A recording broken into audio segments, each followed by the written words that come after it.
देखिए क्वेश्चन पूछने में कोई शर्म नहीं होना चाहिए। अगर बच्चा का कोई फ्रेंड है जो क्वेश्चन बता सकता है अच्छे से, उससे भी पूछ सकता है। मतलब जहाँ से भी मिल जाए उसको ले लेना चाहिए। टाइम जब पूरा मिलता है तो आदमी को समझ में नहीं आता कि एक्चुअली में उसका यूज कैसे करे। तो बच्चे को इसमें एक रूटीन बनाना चाहिए, रूटीन के तहत पढ़ाई करना चाहिए।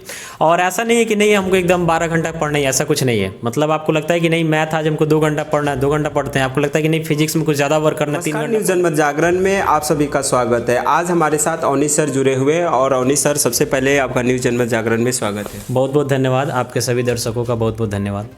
सर आप बताइएगा कि कोरोना के कारण लॉकडाउन लगा हुआ है और फरवरी माह में बच्चे का बोर्ड का एग्ज़ाम शुरू होने वाला, लेकिन लॉकडाउन के कारण उनका सिलेबस खत्म नहीं हो पाया है। तो इतने कम समय में वो कैसे तैयारी करें? देखिए बिहार बोर्ड के बच्चों को विशेष करके देखा जाए तो उनके सामने एक बहुत बड़ा चैलेंज है। आप देखिएगा कि फर्स्ट लॉकडाउन हुआ तो उसमें भी अगर मान लेते जो बच्चे अभी 12th का एग्जाम दे रहे हैं उस समय उनका 11 डिस्टर्ब हुआ होगा।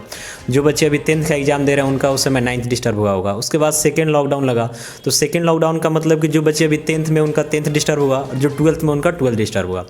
अभी का सिचुएशन देखा जाए तो फिर से लॉकडाउन है बिहार में। यानी बिहार सरकार जो है बोल रही है कि हर हाल में जो है 1 फरवरी से एग्जाम होगा, लेकिन क्लासेस देखा जाए तो जनवरी के स्टार्टिंग से ही बंद है। लेकिन इस बीच में भी उनके पास एक चैलेंज है कि नहीं अब एग्जाम हो रहा तो एग्जाम तो देना ही है।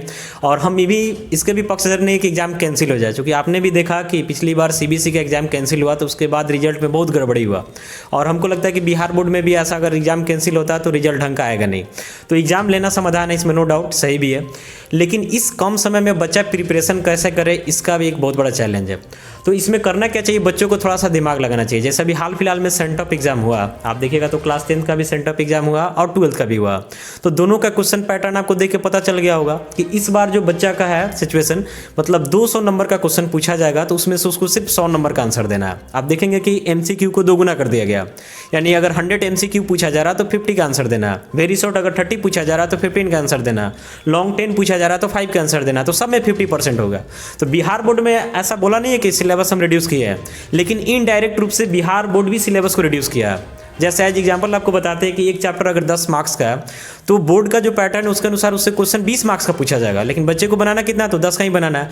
तो बच्चा को क्या करना चाहिए कि क्लास 10th में है या फिर 12th में किसी भी स्ट्रीम से कोई दिक्कत नहीं है, उसको अपने सिलेबस को सबसे पहले परचेज करना चाहिए और उसमें लगभग 60 से 70% तक के सिलेबस को अच्छा से प्रिपेयर कर लेना चाहिए। और उस बेसिस पे बच्चा आराम से 100% का एग्जाम दे सकता है। सर ये बताइएगा कि लॉकडाउन है और इसके कारण सभी बच्चे ऑनलाइन ही तैयारी कर रहे हैं। तो ऑनलाइन पर क्या होता है कि बच्चे के ऊपर मेंटली मतलब डिप्रेशन में जाते हैं लॉकडाउन का, स्कूल नहीं जाने, क्योंकि स्कूल जाते हैं तो बच्चे से दोस्त से मिलते हैं तो थोड़ा मेंटली दिक्कत नहीं होता है। देखिए इस पर आप क्या कहिए? विशेष करके देखा जाए ना तो बिहार बोर्ड के बच्चा के सामने बहुत सारा चैलेंज है। सबसे पहला चैलेंज कि उसका जो भी स्कूल है वहाँ पे पढ़ाई होता नहीं है। शायद मतलब 1-2% होगा जहाँ पे पढ़ाई होता होगा। तो विशेष करके बिहार बोर्ड का बच्चा कहीं ना कहीं कोचिंग के ऊपर डिपेंडेंट है। और बिहार बोर्ड में आपको पता होगा कि अधिकांशतर लोग जो है पुअर फैमिली से आपको मिल जाएंगे। तो उसमें उनके पास जो है मोबाइल वगैरह की व्यवस्था, नेट का व्यवस्था भी, नेट का भी चार्जेज वगैरह काफ़ी ज़्यादा बढ़ रहा है। तो इन सब चीज़ों का प्रॉब्लम है उनके पास, ठीक है। लेकिन इस बीच में भी अब उनके सामने कोई दूसरा ऑप्शन है नहीं, एग्जाम हो रहा है तो एग्जाम देना ही है। तो बिहार बोर्ड के बच्चे मतलब कि हमको लगता है कि कुछ ज़्यादा स्ट्रगल भी करते हैं और उनको अभी थोड़ा सा ज़्यादा फोकस करना चाहिए, थोड़ा सा माइंड कांस्टेंट करके जो है काम करना चाहिए। क्योंकि सिचुएशन जब क्रिटिकल है तो फिर इसमें हम कुछ कर भी नहीं सकते हैं। तो फ़ायदा यही है कि हम लगे रहें, हार नहीं माने। अच्छा सर ये बताइएगा कि इस समय जो बच्चे के पास इतना कम समय है, लेकिन गार्जियन को कैसे इसको बच्चे को हैंडल करना चाहिए, क्योंकि गार्जियन भी एक अहम रोल माना जाता है बच्चे के प्रिपरेशन में। देखिए विशेष करके जनरली ऐसा होता है, हम लोग के साथ भी होता है कि जब फुल टाइम आदमी को मिल जाता है ना तो आदमी काम बहुत कम करता है। तो बच्चा के पास अभी फुल टाइम मिल गया, क्लास वगैरह में जाता था तो कुछ टाइम उधर भी कटता था, तो बच्चा माइंडली फ्री रहता था पढ़ने के लिए। तो फुल टाइम मिलता तो उस सिचुएशन में प्रिपरेशन में थोड़ा बाधा आता है, ये बात हम मानते हैं। तो बच्चा थोड़ा इधर उधर करेगा तो फिर गार्जियन को लगेगा कि बच्चा पढ़ नहीं रहा। तो हम कहेंगे कि गार्जियन को भी थोड़ा सपोर्ट करना चाहिए कि 24 आवर्स में बच्चा 24 आवर्स नहीं पढ़ सकता है, मगर मैक्सिमम 10 आवर्स तक पढ़ रहा तो बहुत है, मतलब ढंग से पढ़ रहा तो एनफ है 10th या 12th दोनों के लिए।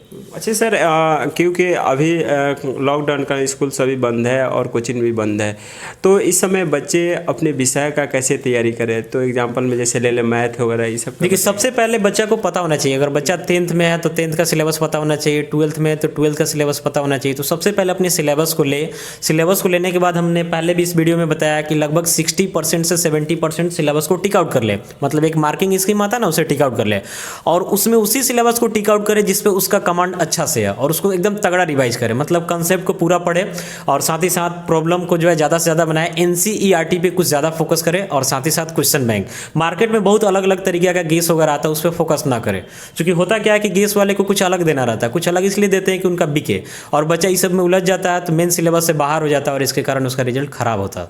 तो मेन सिलेबस पे ही रहना है, आप जो एक्चुअल नोट्स आपके पास है जो भी है उसी पे लगे रहिए।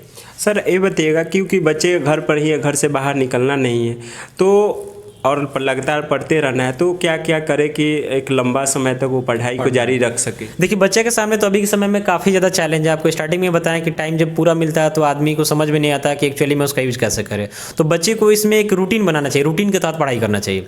और ऐसा नहीं है कि नहीं हमको एकदम 12 घंटा पढ़ना है, ऐसा कुछ नहीं है। मतलब आपको लगता है कि नहीं मैथ आज हमको 2 घंटा पढ़ना है, 2 घंटा पढ़ते हैं। आपको लगता है कि नहीं फिजिक्स में कुछ ज़्यादा वर्क करना है, 3 घंटा पढ़ लेते तो पढ़ लीजिए।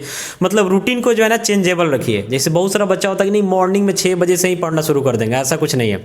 चेंजेबल आना चाहिए सिचुएशन के अनुसार, लेकिन ये ध्यान रखना चाहिए कि हर सिचुएशन में जो है हम अपना एवरेज पढ़ाई पर डे कर ले, ठीक है, उसमें डाइवर्ट ना हो। और बीच में थोड़ा बहुत इंजॉय भी करें, थोड़ा सा अगर घर में कोई इंडोर गेम है तो उसमें खेल ले, अगर आसपास में आउटडोर गेम पॉसिबल है तो थोड़ा सा वो सब कर ले ताकि माइंड रिफ्रेश रहे। सर जो बच्चे को कोई दिक्कत हो तो आपसे किस प्रकार हेल्प ले सकते जी बिल्कुल, मेरा जो है यूट्यूब चैनल है, आप अवनीश सर का चैनल बता सकते हैं, तो वहाँ से भी बहुत सारा मैथ वगैरह का वीडियो बच्चे को मिल जाएगा। और भी बच्चा अगर हमसे भी कांटेक्ट करना चाहे तो कांटेक्ट करके क्वेश्चन पूछ सकता है, कोई दिक्कत नहीं है। या फिर उसके अलावा कोई और भी उससे जो टीचर जुड़े हुए हैं उनसे क्वेश्चन पूछ सकते हैं। देखिए क्वेश्चन पूछने में कोई शर्म नहीं होना चाहिए। अगर बच्चा का कोई फ्रेंड है जो क्वेश्चन बता सकता है अच्छे से, उससे भी पूछ सकता है। मतलब जहाँ से भी मिल जाए उसको ले लेना चाहिए। तो देखिए कि अभी हम अवनीश सर से बात कर रहे थे, और जो लॉकडाउन के कारण सभी बच्चे घर पर ही पढ़ाई कर रहे हैं और बहुत कम समय है उनके पास अपने तैयारी को पूरा देने के लिए। तो हम यही कहेंगे, अवनीश सर का अपना यूट्यूब चैनल भी है अवनीश सर। तो अगर आपको कोई दिक्कत है वहाँ पर भी अवनीश सर से आप हेल्प ले सकते हैं, या साथ ही आप इस कमेंट बॉक्स में भी आप कमेंट कर आप अपना सवाल रख सकते हैं। बहुत बहुत धन्यवाद।